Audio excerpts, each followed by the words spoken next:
5, 4, 3, 2, 1. Wheel straight, put on the brake. In-depth race recaps. Coming to the line, Ryan Blaney's gonna do it! Pit stops and strategy breakdown. Way to stick with it, buddy. Proud of you. Yeah, man, really good quality in there. Good job. Fantasy racing results and insights. Hey, driver, great job there, bud. Hey, boss. Your weekly destination for everything Ryan Blaney and Team 12. Looking forward to seeing you down the victory lane. This is the Team Blaney podcast. I'm still Team Blaney. Welcome, everyone, to episode 240 of the Team Blaney podcast. My name is Adam Rogers. Alongside me is co-host Steve Mez. This week, we're here to break down Ryan Blaney's top 5 run in the Iowa Corn 350 at, you guessed it, Iowa Speedway. Steve, welcome back to another episode of the show. And for those of you that are watching live right now on YouTube, Facebook, or TikTok, you're sporting the mustache this week, but I just said you might actually need to get a full beard, because that was one of the things that happened during the off week, right? Is Ryan comes back with a beard. Boy, does he grow hair fast. I think he was Italian, you know.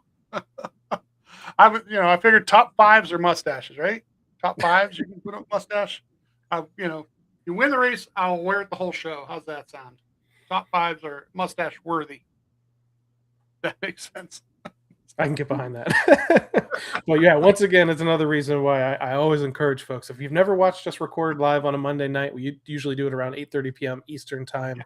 We live stream to Facebook, to our YouTube channel, and then also on TikTok, because you'll get to see the crazy stuff. And going all the way back to the very first time you adorned that mustache, I had no clue it was coming. That's true. I slapped it on, and there was like no. But anyway, out of nowhere.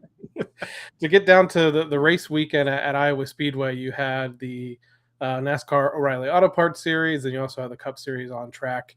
And you also had an announcement over the weekend that this was going to be the last week on the Frankenstein repave of Iowa Speedway, because the track, the state, and I think some investors are going to put $20 million into upgrades at the facility that's going to include a whole track repave and beyond.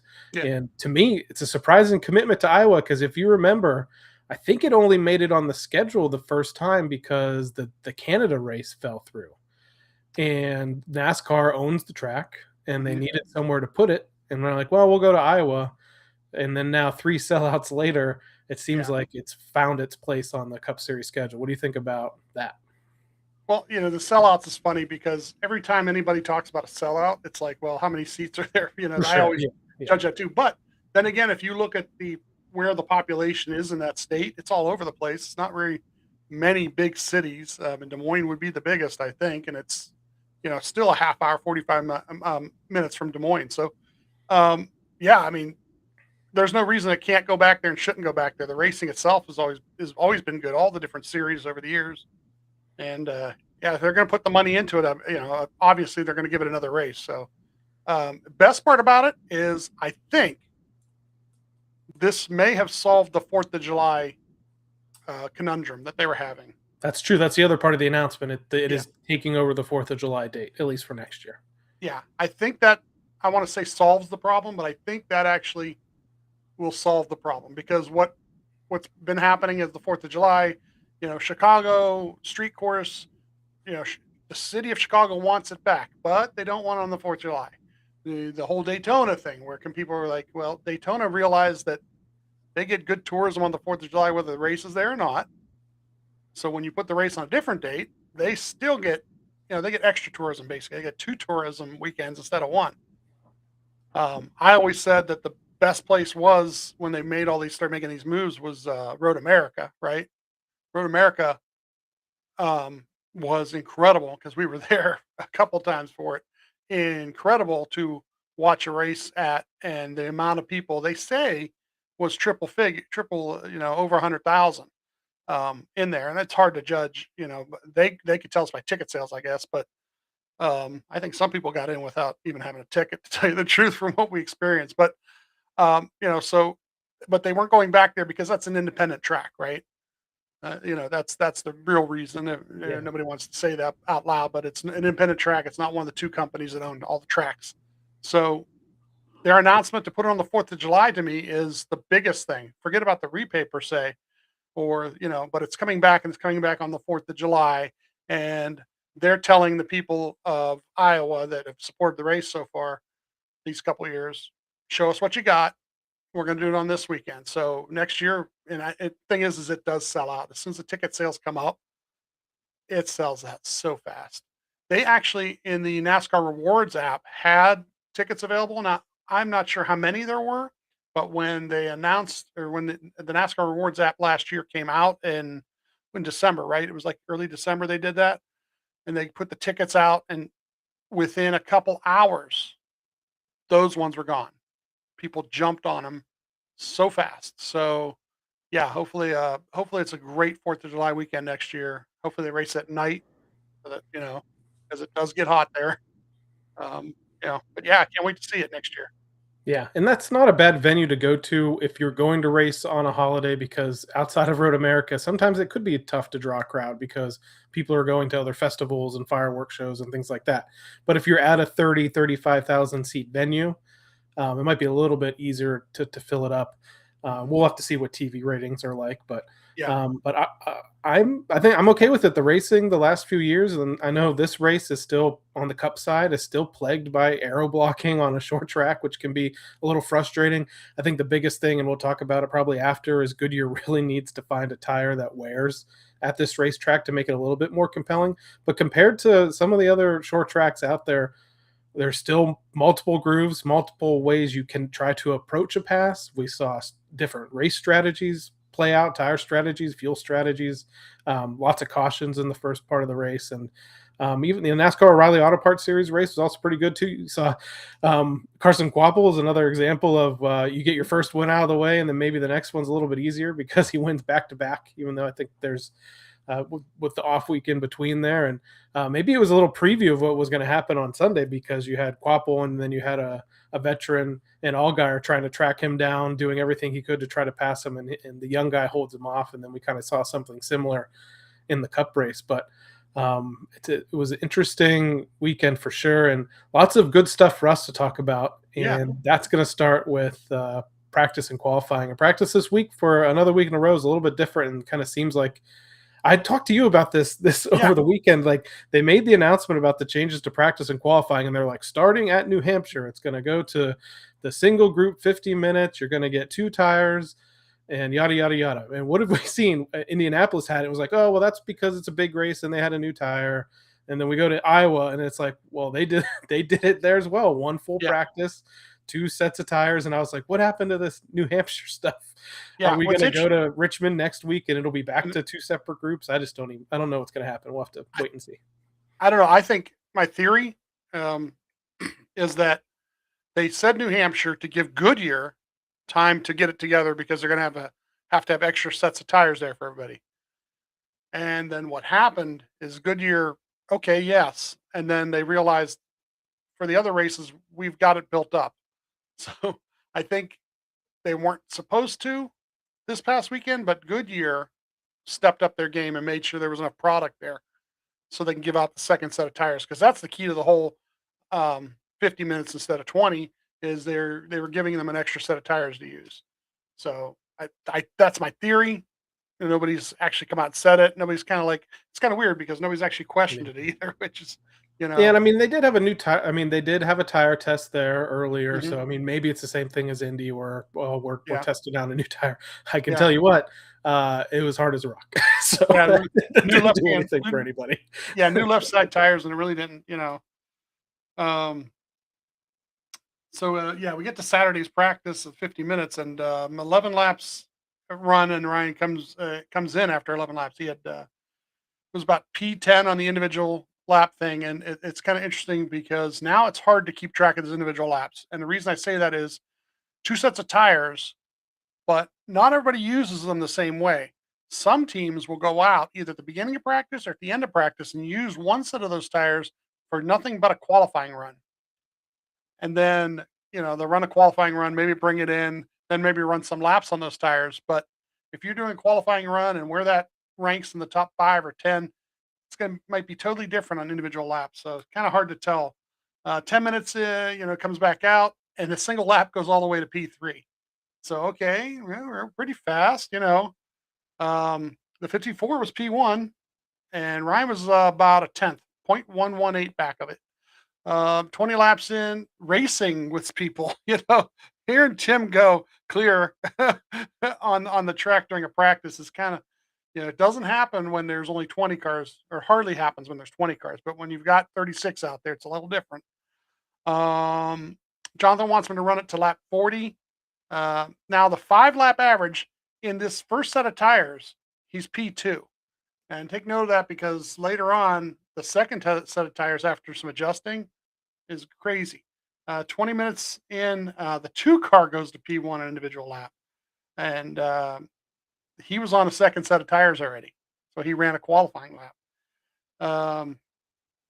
And Timmy says, so much for fall off on the left side tires. He says it flat out. Yep. Jonathan, 10-4. 28 minutes left, brings it in after 40 laps. The 9 then hits the wall in 2, damaging the left rear. Just lost it on that bump that they talked about all weekend in turn 1. 25 lap average was P1, but at that point, only 10 cars had run a 25 lap run. 20 minutes to go, coming back out, trying to go at least 20 more laps. Lap 44 jumps to P2 on an individual lap, and he's 0.035 back of the 2 car who ran the qualifying lap. So that's crazy to think about. He's on the second set of tires. The 11 and 19 in the practice talking about the brake issues. 5 minutes to go. The 54 goes to P1. Ryan is 0.047 back of that on an individual lap. Some teams, like I said, are running qualifying laps. The 43, he runs a qualifying lap to go to P1. Ryan, Ryan got real loose and almost hit something there. He ran 93 laps, but he was the top in 5, 10, 15, 20, 25, and 30 lap average now on the second set of tires. So all of a sudden now the expectations are, Yeah, it's a very classic Blaney short track where they ran a lot of laps in practice, kind of a run where you see that. We saw this a lot more last year, honestly, where you'd go to the lap averages in the app and it would boom, boom, boom, boom, boom. So, yeah, things were definitely looking up for the weekend at that point. So he goes out 18th. So basically with the metric, the way it was set up from the week prior, where he finished and everything, he was going out 18th. So he goes to P1, but it was on lap 2. They got 2 laps in this qualifying session. And what I found interesting about that is the 17 guys before him, almost all of them, not Zilich actually didn't, but almost all of them ran 2 laps, and never was the second lap better than the first lap. Ryan, I want to say, messed up the first lap a little bit, but he more or less improved on it because he didn't wiggle as much. So goes to P1 with 18 people to go. The 6, when he goes out, his first lap goes to P3, and he was trying to chase it on the second lap, and he put it in the wall, backed it into the wall and on his second lap. And then, basically it was so much fun to watch. It was like, watch another one, watch another one, watch another one. Nope, can't get close. Nope. Second lap didn't do it. Nope. All the way to the end. It's funny is this duplicated what the 39 did in the O'Reilly's practice, or O'Reilly's qualifying. He went out like in the middle of the pack somewhere, put up a lap, and then he watched guy after guy after guy. So both the Ryans get the pole on the weekend. Now, I don't know if we talk about this now or as we go through the report, but right now, like I even saw somebody say something about, being mad that he didn't win. And this is one of those things where I even put something in the Discord chat Sunday morning. You have a practice like that, right? Top of the board on all the averages. So he's fast on a longer run. He's fast on this. He fires off fast. Then you set the pole, which sometimes we know with Ryan and the way the team is set up, they don't always do that. They do one or the other a lot of times. One is like, okay, we're worried about the race more than anything else. If the pole works out, it works out. If not, hopefully we're starting the top 10 because we're showing that we have speed, during practice that hopefully will move up. But when you do both on Saturday, now all of a sudden it just like makes you feel like all of a sudden, it's right here. You can see it. Oh, it's right here. I should just be able to grab this. It should be. And then the anxiety about it was just the opposite. The anxiety was, well, it can only go one way from here, right? And that's not the right way. Something's gonna Yeah. happen. Something's gonna, this might happen, that might happen. So it just kind of gave you that such an uneasy feeling. And listening to what's great about listening to like Ryan post race and the quotes post races, you hear a little more of his thought process. And overall, this is going to be a great weekend. I'm going to go through this stuff, and it was pretty enjoyable to watch. But man, So what do you think about that? Because you mentioned it a little bit there, and in our Discord, I responded to you offline in text where I said I 100% agree with you. Races like this give me so much anxiety, because I said to you, I'm like, they can only fail from here. Like, no matter what happens during the race, if it's not lead all the laps and hold the position every time out of the pits, like that means something went wrong, or the strategies varied, or something like that. It's just, and I turned to you. It's like, let's kind of talk through this, because you're always the power of positivity guy. So I was honestly a little bit surprising that you were feeling kind of the same way. Sometimes I think you are a little tense, and you don't really express that to me, because I think you don't want to feed the beast. Like you want to keep the positivity out there if you can. But I was like, man, it's just they had everything to lose in this race, and I mean, obviously they had everything to lose and everything to gain still when it comes to points. But it's so hard. And last year, where they had super fast cars all year long, but like you said, they didn't really always qualify up front. So they were always coming from behind. They weren't underdogs. I won't call this team that, but we knew, like, all right, every week, and we talk about how much we love watching the in-car cameras. It's like, buckle up, because we're going to watch them pass four or five guys, and then it's a race. Yeah. And in this situation, it's he can only lose position. So it just makes you so anxious, and you want. And I think even at you see the result, tons of points gained, an amazing result we'll go through in this race, but still the reaction from a lot of fans is disappointment, because like you said, it was right. It's all right there. You can see it. You can touch it and grab it. It's palpable, right?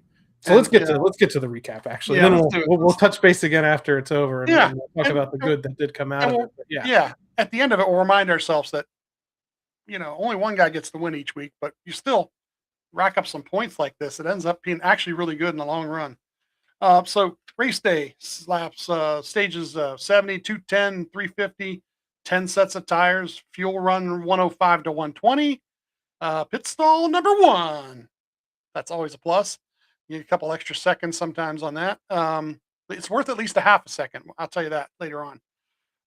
The 24 in the pit stall behind him, to the rear of the 6, the 9, and the 11, who had the brake issues. We get Ryan taking the outside for the initial start. And lap 1 clears Larson off a 2. Here we go.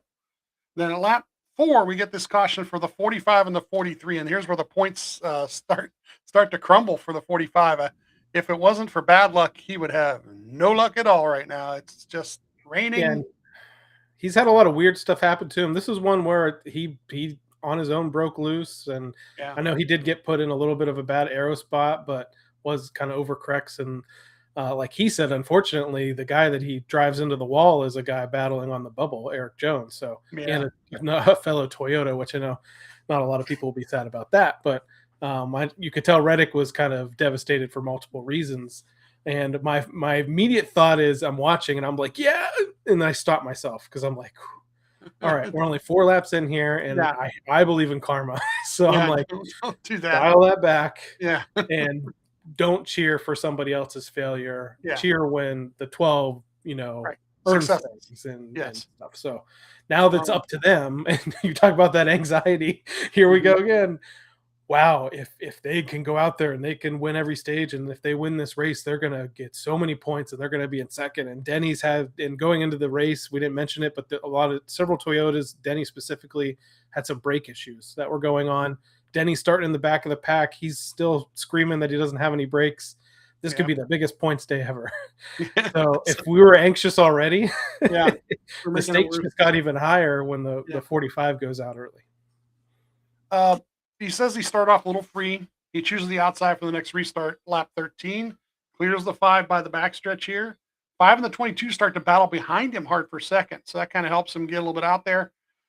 Lap 19, Timmy says good pace because basically you're not racing anybody. You're just racing the track and racing everybody else's lap times. At lap 25, it's a 1.4 second lead. At lap 35, the 5 got a little loose, and he's about 3.5 seconds back. 22's in third. At lap 46 here, we start to get the lap traffic. Lap on the 41. At lap 49, laps the 51. The 22's now gotten to second at this point. Lap 55 here, the 9, the 17, and the 60 are all in the way. They're running like in front of him, 2, 3 wide every here and there. This felt like forever. Yeah, so at lap 60, the 17 is the one that kind of gets picked off, gets past him. Now the 9 is in the way, and the 22 kind of gains on all this while this is going on. 22 gets to about 1.1 back. At lap 61, he now laps the 9 and the 60 basically in 1 or 2 corners.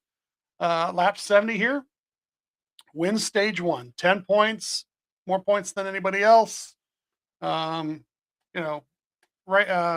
says he was just trying to manage the rears, a little tight in traffic, but it was just traffic. So they come in P1 and they leave P1.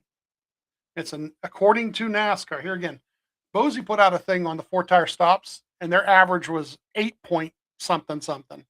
And I was like, what? Where is Bosie's numbers coming from? Because the NASCAR app says 9.716. So either way, it was a good enough pit stop to beat everybody else off a pit road. He come out in P1, went out P1. And I say it was about a half a second of an advantage to be in that first stall because you could pull straight out. You could hit the accelerator right away. You don't have to worry about speeding. And I think it was Logano was about a half second faster on his pit stop, but he still got out in front of Logano. So, and Timmy says the 24 apologizes. He got a little hot, got in there a little hot. And I think that was coming to pit behind him. I don't know. I didn't see what happened there because I'm looking at the front of the camera, but out of the front of the car. But, and Jonathan's actually says copy. So I think they were apologizing to the pit crew basically because they may have gotten close to them. For this choose on the outside, restart lap 79 here takes basically 2 laps for Ryan to clear the 21. 21's racing them hard. At lap 84, the top 5 is the 12, the 22, the 5, the 1, and the 23. We get lap 88 here, and it's a 1.1 second lead on the 22. At lap 91, we get a caution for the 97 who spun by himself in 3 and 4. So we're going to gather this up. Ryan says it felt a little twitchy there, but it was starting to come in. Jonathan says we're going to do a number 1, which is a 2-tire stop. And this is the one that I don't want to quote exactly, but I understand, Nicole was not able to do her duties yesterday. She was at the Portland race. But Nicole, this is at least one we know of that you can put on your board because he did almost hit the camera. There's a camera at the end of pit road. They have the thing dropped right down in front of Ryan's pit stall, and he almost destroys it. And what's so funny is Keyston they're doing a 2-tire stop. So Keyston's, on the right front, and Ryan takes off as Keyston goes around. And like I said, if you ever watched one of these pit stops, either the in-car camera or like from TV, you'll see the guy will come around the front of the car, and by the time he gets to the nose, he kind of like delves off at a 45 because a lot of times Ryan will, or most guys come out of their pit stall on an angle. But on this one, he's going almost straight across because Ryan is going to pull straight forward. Keyston retweeted or reshowed the view of the thing from I don't know, one of the websites had it like last night, like right now, because of Ryan yelling at the camera. Keyston was probably reposting because Keyston wanted to show everybody how good he is at jumping across the front of the car and not getting hit. He said, I said something to him in a comment about, I was more worried about you than that camera. And he says, oh, Ryan and I, we got a pretty good thing going. We know what we're doing. So he goes out in P1, out P1. It was a 4.096 stop. The 9 stays out. The 9 does this just as the first time. He'll do it again later in the race. It's just there. You do Yeah, a strategy.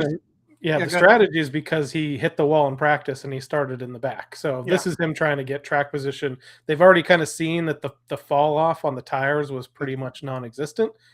So if anyone is going to swing for the fences, it's a team like that. Yeah. I don't know. One of his crew chief took a lot of heat for this today or not. He usually does.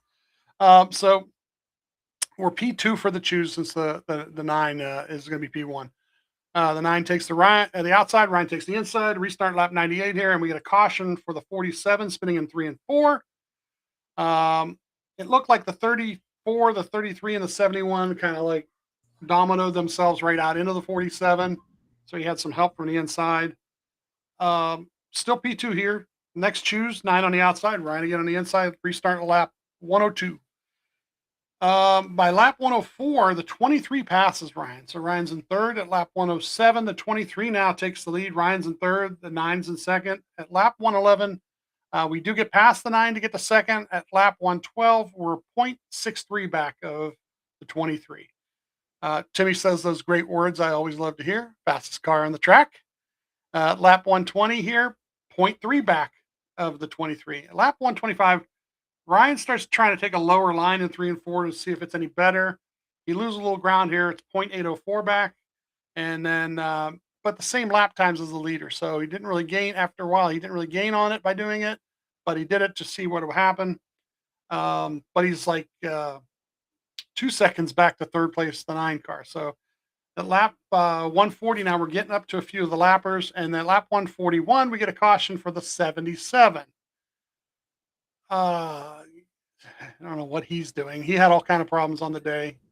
Yeah, his car, they had an issue with the plug wire on the engine, so the engine kept cutting off. Mhm. So I think that was an example of at speed in the middle of the corner and the engine cut off and he ends up spinning, because spinning out on purpose isn't going to help him in this situation, because you don't get the lucky dog. No. or anything like that. So, but he pretty much, that was his day. The whole rest of the day was he'd be going down the straightaway fine or something and then cut off. And I think they said they even tried to fix it at one point, but then they dropped something. It was all unfortunate for them when I think there was a point he was up to 5th in points at one point there. So yeah, that didn't work out. But what this does do is this kind of messes up everything, everyone's strategy, because it opens up more strategies for other people here, because there's people on this previous stop. You have to remember, Ryan took 2 tires on the previous stop. Mm-hmm. There's people behind him that took 4. That opens up a new possibility here, and you'll talk about that in a minute. Yeah. So Ryan says I wasn't very good on 2. Jonathan says playing on red with an adjustment, and I literally have lots of 2-tire stops here. The 9 had an issue on his pit stop, but Ryan's pit stop is a 9.416, so it's faster than the first 4-tire stop. But we have the 20, the 11, the 19, and the 71 staying out. The 22, the 1, the 88, the 24, the 38. I think the 71 also with 2-tire stops. So Ryan's all the way back to 11. Now he's the first car on 4 tires, but all these other guys basically have junked up things, and it's going to make it a little hard because, like you said, there wasn't enough fall off for it to make a huge difference, but you had to take 4 because you just took 2 the prior, I don't think you really could pull it off back to back, especially with the 9 kind of proved that you could. He stayed out the previous caution, and he stayed in the top 5 there. So they kind of showed that you really wouldn't even give up that many spots even on a decently long run there, and he would have been in a much better position here. But yeah, they had a mistake on the pit stop that made it super long. So that's the problem, is he was third when the caution came out. So if he didn't have his pit problem, it would have worked perfectly. He'd have been in the top 5 or so. Well, depending on if he would probably had to take 4 tires at that point, but he'd have been back there with Ryan at least 11th or 12th. So we went back on the change that got us twitchy, is what Jonathan tells him. So P11, 20 leading on the outside. Ryan takes the outside in row 6. Restart lap 148. And then we get a caution for that 48 and the 5 thing, where the 42 was in the middle of this. Everybody's friend, John Hunter, Yeah, I think it starts with the 5 being aggressive like he always is on restarts, and he swings Mhm. out 3 wide. And then the 42 gets loose underneath him, Yep. hits the 5, and the 5 drops all the way back into the clutches of everybody else. And I think everyone else is just coming around the turn, Yeah. and the 48 gets fenced. So, So the but next yeah, restart, 200 cards at once are yeah. pretty much done. Ryan's 12th at this point. 20 still leading. 20 taking the outside. Ryan on the outside of row 6 again. I think the 5 ends up having a broken toe link on this deal, so he ends up being not a factor the rest of the day. Restart lap 154. He sorts to P9 in the first lap, but then the next lap in 3 and 4, there's a bobble. And at first, I'm watching in-car camera, so at first we're thinking, okay, who hit him? Because we just watched the previous restart where this guy into that guy, and you got a domino effect going left to right up the track. He did not. Nobody hit him. And in 3 and 4 is really weird because everybody who's really had any problems been in 1 and 2, hitting the bump coming in, in 1. And he says it post race interview. I made a TikTok out of it just so everybody could hear him say it. He lost the car a little bit there, and he blew. He says 7 positions. I've got like 6 here, but he said 7 positions that he thought he could have had, and this changes everything for him in the stage. Quite honestly, I think this is the turning point of the race, because at the end of the stage, we'll talk about what happens with strategy, but this kind of handcuffs them on Mhm. the next pit stop. So Right, it handcuffs him into a certain strategy. Yeah, so lap 158 here, passing the 10 car to get to 14th. At lap 175, passes the 4 car to get to 13th. At lap 176, passes the 71 to get to 12th. Lap 187 passes the 3 to get to 11th. At lap 199, passes the 21 to get to 10th. Lap 201, passing the 88 to get to 9th. At lap 204, passing the 38 to get to 8th. Lap 210, the 20 wins the stage. Ryan is 8th. And I literally wrote here, but the bobble killed the run. And this is what we were talking about now. So Jonathan says thinking Wrangler here. And the reason he's thinking Wrangler is we're now back to 8th. We know we have one of the faster cars. The 20 obviously has showed up here for a little bit. And the Wrangler is a 2-tire stop. Now, if he would have finished, I don't say he would have won the stage, but let's say he didn't bobble and he passed 3 or 4 of those cars, maybe 4 or 5 of those cars, and finished the stage third or fourth instead of 8th. He may had an opportunity to take 4 tires at that point, I think so. and maybe lose a spot or 2 on a 4-tire stop because other guys take 2, but set himself up later to take 2 between there and the end of the race. Or who knows, maybe some sort of gamble situation even, if we want to go that far. But he comes around the 24 for this 2-tire stop because the 24 actually finished the stage in front of him. But it's a 4.296 stop. The 9 stays out again. So the 9, because of his mistake, decides I'm going to do this again. And he's now the leader. Ryan is P2. Jonathan says we took about 3/4 of the change of what we had the second run in practice on the first set of tires. So some sort of reference to something that happened in practice, but they made a change and now they come back from that change. The 9 takes the outside, Ryan takes the inside. We restart lap 219. The 9 clears. We clear the 9 out of 4 P1 here. The 9 and the 20 are now battling for second. So thinking, okay, well, maybe if they battle long enough, we'll get away a little bit. But lap 227 here, the 20 gets around to P2. The 12 has got about a 1.636 lead. A couple laps later, it's a 1.427 lead, and they're running almost the same lap times. And that's with a 2-tire stop versus a 4-tire guy behind him. Lap 240, it's now 0.750. So it's a 3/4 second lead. At lap 245, it's 0.2. And P3 is 2.765 back. So they've gapped third place a little bit at this point. Lap 250, I've got that he does some mirror driving. He does an excellent job for a couple laps here of just cutting off the air to the 20, cutting off the air to the 20.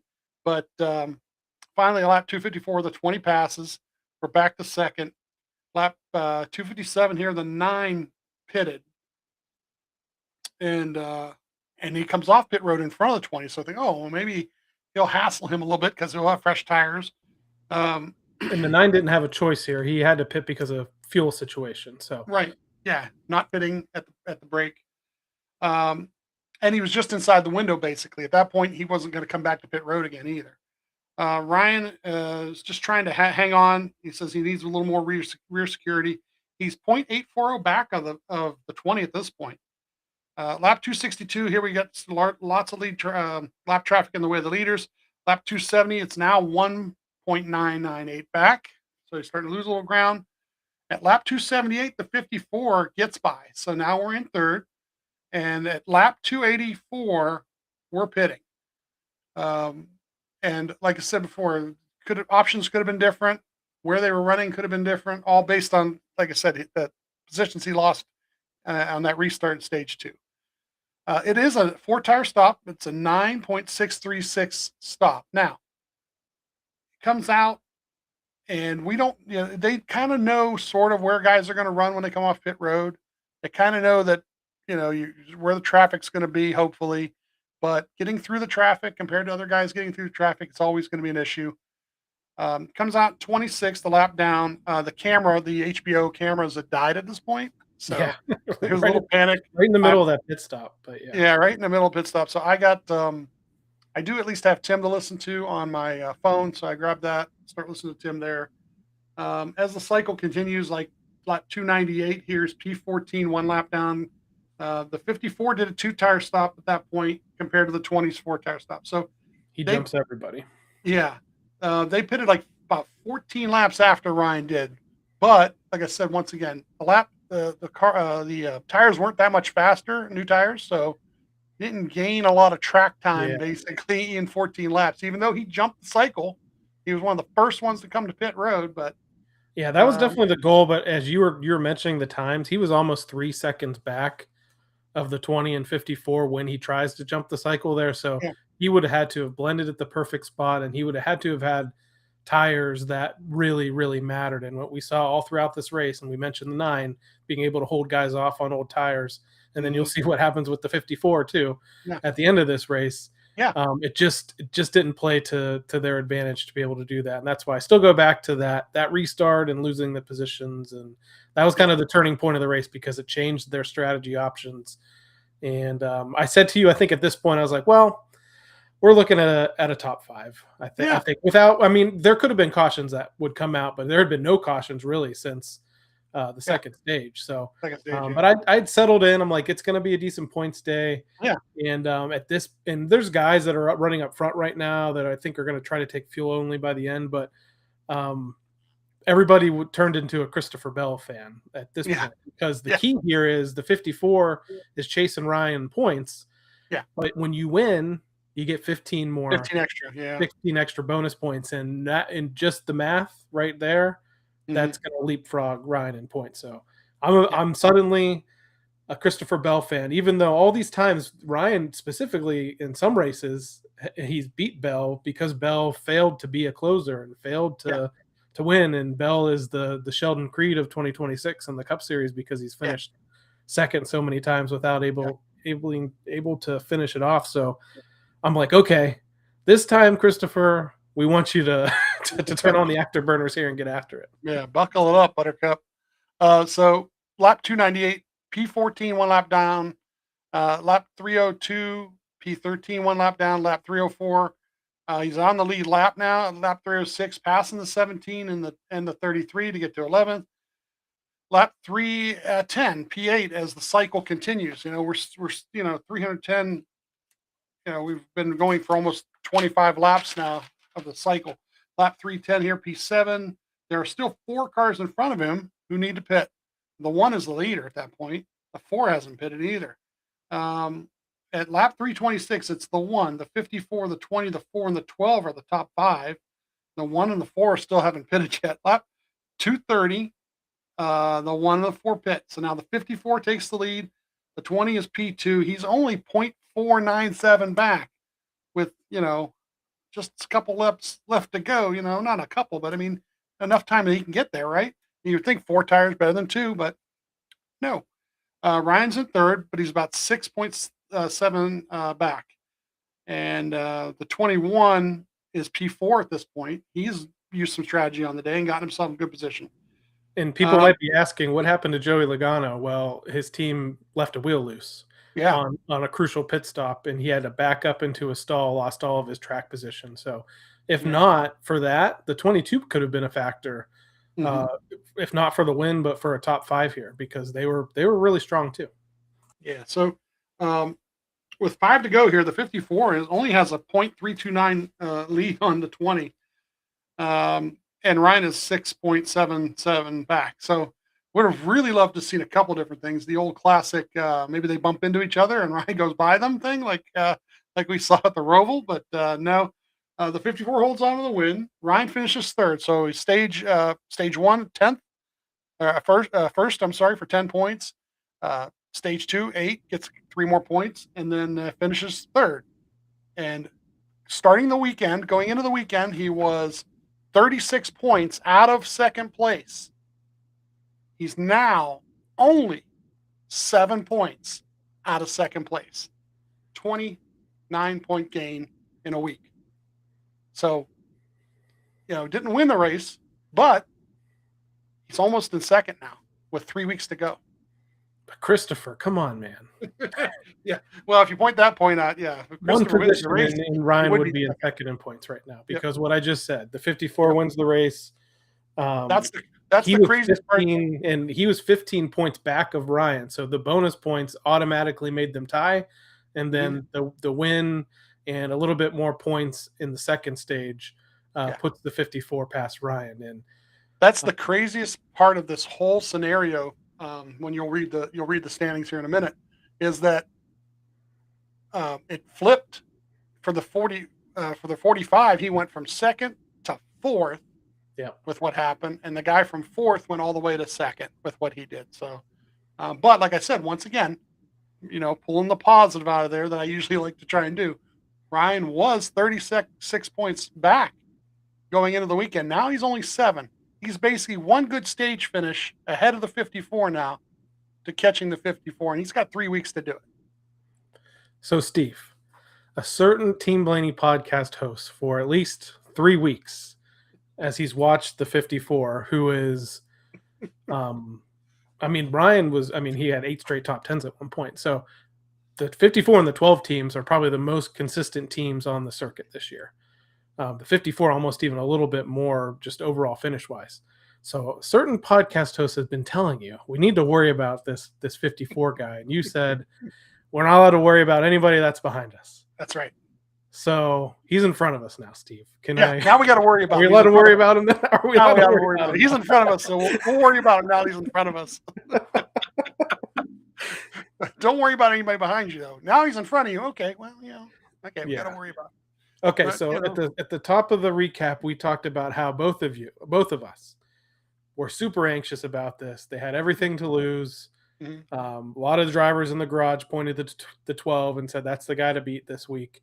The way the strategies played out, losing those spots on the restart, the wind that was right here kind of slipped a little bit. It wasn't devastating. He finishes third. If you didn't watch the race and you saw, Ryan sat on the pole and he won a stage and he finished third on paper, amazing day. I mentioned to you the people in our Discord chat weren't like super down, but there's a few that were upset because the expectation is so high when you have a week like that. We mentioned so much anxiety just even watching this after a day and taking it in and looking at what you said. If you just look at the points to second and don't look at the fact that Ryan held third and somebody jumped him, we're in much better position racing for second now than we were going into the race, from 36 points back to 7 points back. Do you feel a little bit better? And do you have any advice for me or even yourself, on weekends like this to try to sit back and enjoy things a little bit more, or try to have confidence? I'm not sure what to do to feel a little bit different about it. It's funny that you bring up like the people in the Discord chat, because somebody said, when you like that, you should dominate. But truthfully, in the last 15, 20 years of racing, how many times can you really count that the fastest car has won the race in NASCAR? Really? I mean, go back to the previous, types of cars that they've had over the years, and this gen and that gen. The reality is the fastest car does not always win every race, and there's a number of factors that go into that because you're not racing by yourself out there. You're racing around 30, 35, 36 other people, right? And then you have to do strategies. And then if a caution happens, it changes the strategies. I mean, look at the not with the 9 car had to do 2 different times to try to help themselves. And the thing about it is, once again, we've seen the strategies work, and then we see them where they don't work because something changes the strategy, and then you maximize the finish. So Ryan said it in the post-race interview that they weren't as fast as those 2 guys later in the race. Okay. Now, is that partially because of, this or that? Yeah. Part of it is, once again, Ryan even admits what had happened. But that's the thing is, like, not every race does the fastest guy win the race. As a matter of fact, it's very few races that the fastest guy wins the race. So maximizing points is actually something that's extremely important. And, Ryan does have 2 wins on the year, right? Which is more than a lot of other guys can say. It's Hendrick only has 2 wins this year. There's other teams that don't have any. There's, but the thing is to be third in the standings, it's all the other things besides those 2 wins, right? It's times where you get the top 5. It's times when you get stage points, and then later in the race get to 8th or 6th, even when you don't have the fastest car. So over the long haul, keeping out of like a DNF, and then getting the points that he got on the day was fabulous. And like I said, he closed the gap to third. It's really weird because somebody else is in second now, but he's closed the gaps to third, where in 3 weeks now he has to make up 7 points. And that is a big difference when they reset the points too. He'll be closer to first than the guy that's in third. So he's doing everything he can to get to where he needs to be. Nobody's going to catch Denny at this point. What's interesting about the points too is like from 4th to 5th is a huge gap too.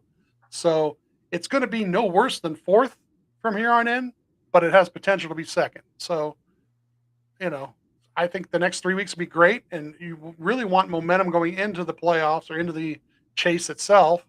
So just keep performing like you're performing. All of a sudden, this last couple of weeks, the practices are getting better. Got another pole. Yeah, 3 poles on the year. Yeah, so just keep doing those things, and hopefully do them for 10 weeks in a row at the end of the year. We don't have to spend a ton of time on this since it's not the Team Ty podcast, but I want to get your thoughts on Ty Gibbs real quick, because I was kind of talking to you a little bit offline that I feel like on track, racecraft, race driver Ty Gibbs deserves some flowers here, because you see his maturity level again on track compared to last year, where he was fast, but he was still making a lot of kind of mistakes, and the old Ty would kind of come out here and there. But between the Bristol win that he has now and this win he has at Iowa here, at Bristol he had Ryan Blaney tracking him down, trying to do everything he possibly could to pass him late and couldn't do it. He was not shook by being put in that position. In this race, you mentioned it, after they come out of the pits on that final pit stop, Bell is right on him, and Bell is on him for the whole rest of the race, all the way down until the white flag wasn't really till he gapped him again. He did not get shook by having a guy, his teammate, with much more experience and way more wins in the bank, breathing down his neck there. He kept his composure, he kept his maturity and racecraft, and got both of those victories. I mentioned that aside from the 12, they're one of the most consistent teams all year long. Something has clicked now with that team and him and his crew chief that they didn't have last year. And then obviously there was all the off-season drama and everything since then. Off-track Ty is still a little awkward, still makes some weird comments here and there, still definitely feels a little bit jaded about what did happen in the off-season. But I feel like on-track Ty and deserves it, and maybe even like preparation Ty, whatever he's doing during the week and in sim with his team, seems like a lot has changed there. So I know both of us don't really like him that much as a person, but can you separate that and appreciate, or at least respect? Maybe you don't even have to appreciate. Maybe just respect what he's been able to do and kind of turn things around to get 2 wins now after being winless for the first few years of his career. I've said it before. there's a little more behind things because of what happened with his father, and I think that has a lot to do with like some of the off trackness things that you hear about or see, or there's just some things there just a little bit like a little off maybe, and it's maybe he's not to blame for that, So, but like you said, that he has fully taken advantage now of the Gibbs racing right now, because the Gibbs, 4 of the top 6 are all the Gibbs cars in the standings now, and he's number 2 of that. So he is definitely making sure he maximizes things. His only bad weeks are the same type of bad weeks that Ryan has, where somebody else causes it. Okay. So he's definitely put himself now where, he needs to be, where his nose is where it needs to be, and his head is definitely in there. So yeah, he's somebody to watch out for. I saw Taylor Kitchen post a thing the other day about like he's a dark horse to win everything, and it really is a dark horse, but not now. All of a sudden, not now. He looks like he's a front runner, and if he keeps performing this way, it could be him and Denny in the way in those last 10 races. So I will go run through the points real quick. We've talked about where Ryan's at, but Denny Hamlin right now holds a 103-point lead over Ty Gibbs, who is in second. Ryan Blaney now is 110 points back. So with Ryan's stage win and finishing higher than Denny, he picks up 10 points on first. So he came into the race 120 points back of Denny. Now he's 110 points back. And again, Ryan's just 7 points back of Ty Gibbs in second. Tyler Reddick slips to fourth. Chase Briscoe's up 2 spots to fifth. The other JGR teammate, Christopher Bell, who finished second, is up 4 spots to 6. So the 19 and 20 were guys. I mean, the 20 I think has hung around the playoffs the whole time. The 19 for a while was out, and all the JGR cars, like you said, have all migrated into the top 6 in points. The only non-Toyota pretty much all year long that's been trying to take these guys down is the 12 team. Yeah, and he's in third. So Chase Elliott 7th. Carson Hocevar with his troubles falls from 5th to 8th. Buschard 9th. Larson struggled again, falls 2 spots to 10th. Byron 11th. Suarez, much like the rest of that Spire team, totally off, down a spot to 12th. Logano 13th. Bubba 14th. Shane Van Gisbergen is still hanging on. Hanging in there. He had a horrible day, but it could have been worse. I think he only lost a dozen points or so. 15th overall for him, and Austin Cindric was, from a lot of media reports, was pretty dejected after this race because he saw all of his teammates run fast. He saw Josh Berry get a 4th place finish in the satellite car. So he's on the bubble now in 16th. Ryan Preece is on the outside looking in 17th. Chastain moves up 3 more spots to 18th now. He's still nearly 50 points out, but got 3 races to go. Yeah. They showed a lot more speed. If they didn't, I think the Chastain run on the fuel only strategy, ran super long trying to catch a caution. He had top 5 speed. He could have finished in the top 5 straight up, but they tried to go for a win, which I can respect that. Keselowski, horrible weekend, 19th. Jones, with his issues, falls 2 more spots to 20th. So the only other folks to mention that are outside that maybe could be bubble guys are McDowell in 21st. AJ Allmendinger, not even on strategy, was just top 10 fast all day long in a car with no support. It's insane what they're able to do some weeks. So kudos to them. John Hunter Nemechek falls all the way down to 28th overall in points, and small victories for Josh Berry with his 4th place finish. He's up 3 spots to 30th overall. So kudos to Josh for that. So that's where things stand right now when it comes to the NASCAR Cup Series point standings. Again, Ryan Blaney just 7 points now out of second position after coming into the race, 36 points out of second, and that's all we'll talk about when it comes to that going forward. So one last thing to clean up when it comes to the weekend of racing at Iowa Speedway is the Team Blaney NASCAR Fantasy Live League. And once again, not really a great week for me at all. We'll go through our starting lineups, and then we'll give everyone an update on where people stand in the overall standing. So my starting lineup, Ryan Blaney got me 47. William Byron got me 32. Chase Briscoe got me 40. Keselowski is the one that hurt me here. He had his issues in practice, but he put down a really fast qualifying lap. He nearly won the race last year, so I kept him in my lineup because I thought he could drive his way back to the front. That really didn't happen. 10 points from Keselowski. Hamlin got me 37. Even with his brake struggles, he still managed to get stage points in a good finish. I did have Reddick originally in my starting lineup, and was remembered with about a lap to go in stage 2 actually to switch him out. And no assist from you this week. You helped me on that last week, but no assist this week. So that was a good move there. I had Blaney over Byron right. I had Logano over Elliott, barely right. I had Preece over Barry. That was super wrong. And I had Cindric over Van Gisbergen, and that was wrong by one position. That was right by one position. So I got 2 out of the 4 featured matchups right. But 2 of my Keselowski drugged down my starting lineup, and I ended up 196 points on the weekend, but 65th overall. So another bad showing for me when it comes to league. So where were you at? I left Cindric in the garage, and I don't think it would have mattered much. It would have been like a couple extra points, but I had Larson, Logano, McDowell, Briscoe, Chastain.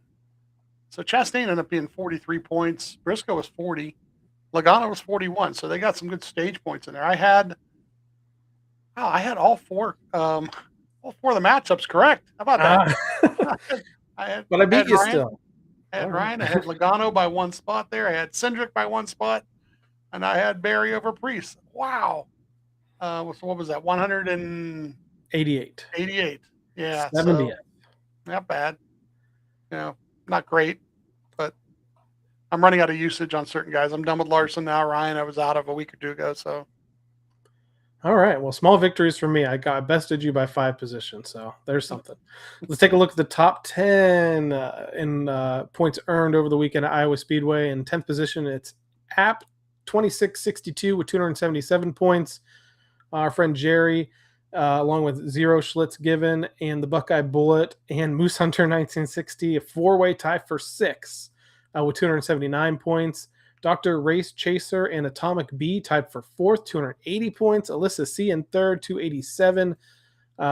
Blaney Kicks Beep and Charlie AB 00 tied for the victory on the weekend with 290 points overall. So congrats to those folks. Now let's take a look at the overall standings. 35th for me, 4,676 points. You are in the 30th position. So, okay. It's with the gaps closed a little bit for me, trying to catch back up to you. You have 4,717 points overall. Yeah. Let's take a look at the top 10. App 2662 has moved into 10th, 4,884 points. Charlie AB 00 in 9th, 4,885. Alyssa C in 8th, 4,898. Blaney or Bust in 7th, 4,936 points on the year. Hashtag LGM in 6th, 4,962. Factory of Sadness 6 is in 5th, 4,972. Former champ Clyde's Chicken Pit Racing in 4th, 5,012 points. Shar 12 Fan in 3rd, 5,033 points. Zero Schlitz Given in 2nd, 5,110 points. And leading the way still is the Buckeye Bullet, overall 5,137 points on the year. And that brings us now to the race weekend at Richmond. One more thing we need to clear up. Sure. That's true. That's true. You're sporting the t-shirt. We had an off week. That's right. So our most recent interview guest, Dale Blaney, the driver of the number 10 runner Ryan Blaney Family Foundation 410 Sprint Car, went to victory lane in his dad's namesake memorial race, the Lou Blaney Memorial at Sharon Speedway, now a couple of weeks ago. Yeah. But he did it just days after sitting down with us and doing a really awesome interview that you can find on our YouTube channel. If you just click on the interviews tab, you'll see Dale up there toward the top. So we got to sit down with Dale, talk to him all about his basketball career, how that shifted to racing. And we put a separate video out of some of the scenes and videos you got from the track that night. But we clipped it at the beginning with what he said. And you asked him, what did he think of his chances for the weekend? And his comment was, I like my chances. And he didn't Yeah. win his heat, but he performed well in his heat. He didn't pull the number one pill or anything for the race. He started 5th, and he had to work his way up. Yeah. And once he got to the lead, he didn't stay there though, right? No, that's another thing. Like, there's some people that are like, oh, well, they the Blaneys own the track. They've been racing there for 40 years, so I don't care if they own the track or not. The guy is a Hall of Famer, and he's a Hall of Famer for a reason. But it's true, he got passed with like 7 or 8 to go. And then the guy that passed him, I can't remember his name offhand now, ended up bobbling once or twice, and Dale got past him and then held him off the rest of the way. So great night. The Mariottis were there. Some of the pictures are from them because Kirsten, she was right up. I'm standing back there. There's that fence that's the fence, and then there's that barrier, and I'm standing behind the barrier. But a lot of people went up to the fence, including her, thankfully, and she got some of the better photos. I got a nice video of Dale climbing up on the car there afterward. It's so funny because in the interview, go back and listen to the interview, we kind of asked him about like how much longer he's going to be doing, racing. And even in the interview, he says, well, a little while, because I think there's some goals they want to accomplish still. There's some races he wants to run in that car. But he even said it in the post race, like, I still got a couple more left in me or something like that. Like, he basically wanted to make sure you knew that this wasn't going to be like his brother. He wasn't going to win one and then walk off into the sunset. I think they've got a couple more races planned for this year, and I think next year that he wants to run a couple big events. So keep an eye out for the schedule and where they go and where they're going to race in the future. Now, I did get an opportunity to watch Dave win one Lou Blaney Memorial when one of the years I went home 5 or 6 years ago. And it's kind of an electric crowd there. What is it like now in 2026 when a Blaney goes to victory lane at home at Sharon Speedway? Oh, it was great. I mean, the crowd was great. It's funny, like we talk about ownership now that the ownership has changed and shifted a little bit. And it's something that Jerry pointed out to me as we're sitting there. The fencing was all brand new fencing, right? And it was all black. And it's like, well, check that out. It's all black because you can see through it better. And video and the pictures that I took, the videos I took, it really made a difference, so they're improving things there. But yeah, it was electric. There were people going nuts, especially when he decided to climb up the back of the car. Yeah. I couldn't believe it. You sent me that video. I was like, whoa, Dale. The 61-year-old guy is getting up on top of there. I'm like, hold it. I'm not as old as you, and there's no way I'm getting up there like that. But he did it. He gave a little to the crowd, and the place went nuts. And the racing, the best part was the racing was really, really good. It was really dusty. Man, that happens sometimes. But man, they were all over the place, high and low, and being able to make some moves. And he was able to do some things and diamond in the corner and things like that. So it was fabulous night of racing there. And we only go once or twice a year, and it's usually for a bigger event or the memorial like that. And so glad we got to see that. So congratulations to Dale Blaney, his owner and mechanic, fellow Hall of Famer Dave Blaney, the Ryan Blaney Family Foundation, and 10 Runner were on the car. I know they were all very excited about the win itself. And if you want to drive like Dale Blaney, you can as well, because over the weekend after that, I went ahead and updated a paint scheme to run on iRacing. So if you have iRacing and you run dirt sprint cars, you can go and download the Dale Blaney 2026 paint scheme of the car that does feature 10 Runner on the wing now, and Ryan Blaney Family Foundation as well. There's some the car is very similar to what Dave ran in the one that he won the World of Outlaws race and the Lou Blaney Memorial when he retired, but the wing is new with those new sponsors and some other tweaks along the way. So if you want to race like Dale, go to Trading Paints for iRacing, and you can search for Dale Blaney 2026, and you can find that there. I made sure that was one of the first things I did, I think, that next morning. Was get that car ready to go because I was pumped up about it. And again, go and watch the interview on our YouTube channel for sure. You've got the approval of 10 Runner, by the way. I don't know if I told you or not, but they were like, is that download? Yeah. Oh yeah, it's there. And I sent them a link and everything. They were all excited. I don't know if they iRace or not, but they were pretty excited to see that on there. And their advertising dollar going a long way. Although I told them they need to get Dale a 10-runner fire suit. Yes. Yeah. All right. So the last thing we're going to talk about this week on the Team Blaney podcast is the weekend of racing ahead at Richmond Raceway in Virginia. Things kick off on Friday, August 14th, 3:30 p.m. Eastern time. You have practice for the NASCAR Cup Series. That's on cable, on True TV, MRN, Sirius XM, NASCAR. By the way, I'm going to say this now. Every time you say True TV, also say HBO.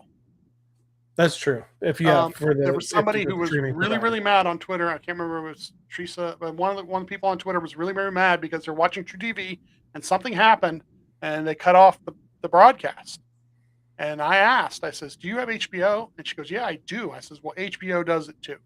So you don't have to worry about, if you've got HBO, put it on HBO because you don't have to worry about them going off the air or anything like that." And that's the app, the HBO app. Yeah. So the HBO app does have the practice and qualifying. If it's on True TV, it's also on the HBO app. Just, So 3:30 p.m. Eastern time from Richmond Raceway. You have the Cup Series practice again, True TV on cable, or as you were mentioning, the HBO app, MRN, Sirius XM, NASCAR Radio on the radio. And then immediately following practice, you have qualifying at 4:40 p.m. Eastern time on the same places. 7:30 p.m. Eastern time. Later in the evening, you have the Black's Tire 250 from Richmond Raceway for the NASCAR Craftsman Truck Series. That's on cable on FS1. Fox 1 is the streaming home. The NASCAR Racing Network and Sirius XM NASCAR Radio on the radio. Saturday, August 15th. So this is a Saturday night race. So we don't get too many of those throughout the year, but this is one of those weekends. You have the Cookout 400, 7 p.m. Eastern time from Richmond for the Cup Series on cable on the USA Network, and HBO Max for the in-car cameras, MRN, Sirius XM, NASCAR Radio on the radio. Again, this Saturday, not Sunday, Saturday, 7 p.m. Eastern time from Richmond. Ryan Blaney at Richmond Raceway, 18 starts in his Cup Series career, 170 laps led, average start 13.6, average finish 18.6, 1 DNF, 1 top 5, and 4 top 10. So statistically, not his best track. This was the one track on his schedule that he had a lot of starts at that it took forever to get his first top 10, and that came in the 2021 race. Every year we talk about Richmond, I always go back to that 2020 race about how exciting it was because he got the 10th place finish by passing Austin Dillon on the last lap. And we almost celebrated it almost like it was a top 5, or not as much as a win, but still we'd been waiting so long. He had made so many starts there because previously they went there twice a year. So now it's a little bit harder to get to bump up his stats at Richmond when they only go once a year. So, but yes, one of his 4 top 10s, the first one came back in the race in the fall race of 2021 at the time. And he followed that up with another top 10 in 2022, and he swept top 10s in 2022, a 10th in the fall race in 2022. But since then, in the next gen car, 26th, 14th, 19th, 11th. But last year in the lone race in 2025, he finished 3rd. Had a really good car. This is a race in the past where I think the 2020, one of the races, they brought like a different tire combination too. You had 2 different tires you could use. Yeah. Austin Dillon has dominated the last 2 races, one where he dominated the whole thing, but then had to take everybody out to win. And then last year just dominated the race and won straight up. Yeah. So, but Ryan, Penske, short tracks, really good. Richmond is, people like to compare it to Iowa a lot. Should come there with another good, fast car.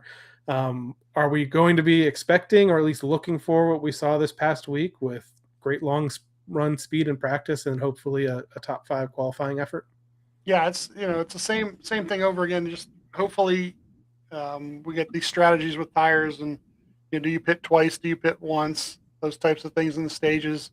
And so hopefully everything just kind of falls the way you want it to fall. But that's the thing, is like, you really don't know till the actual race is run. You could be the fastest guy on Friday now, and then Saturday, like I said, have a pit sequence go kind of weird, and then a caution happen and change everybody's game plans. But I think the tire fall off's a little different there.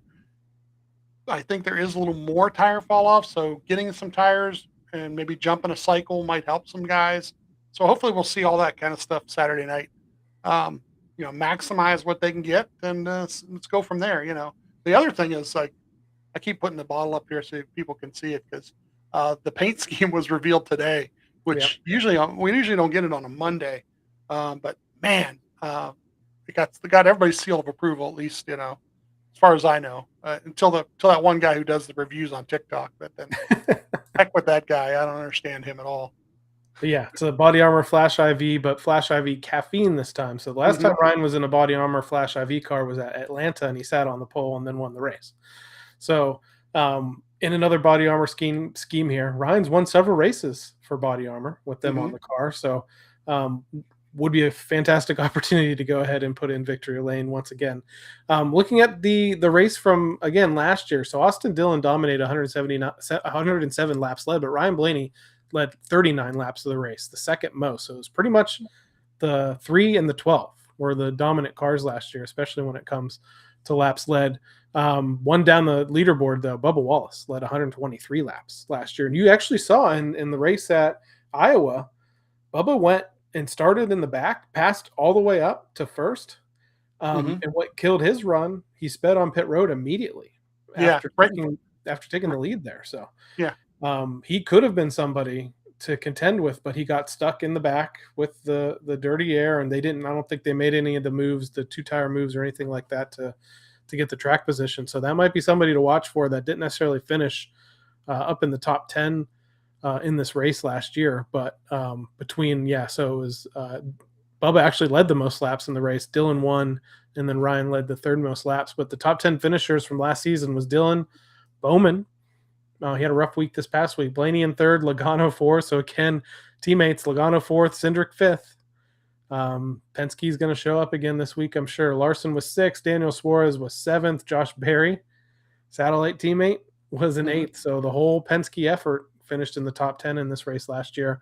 Brad Keselowski was ninth, and Denny Hamlin was 10th. So I would expect the guys that will show up, though, you're going to see Ty Gibbs again. He's been one of those guys that's just been pretty much consistently fast everywhere. And with the effort that they put on this past week at Iowa, I would not be shocked. You're going to see Denny Hamlin again. I'm sure they're going to come with a little bit different brake package than they did this past weekend, though. He contends that while it is a little bit different than what they normally run, it's not something his team has run. He said his teammates have run it multiple times without any issue. So that was interesting, but I bet you they don't come with the exact same thing. It's a feel thing. It was a feel thing, and I don't think he liked the way it felt. Yeah.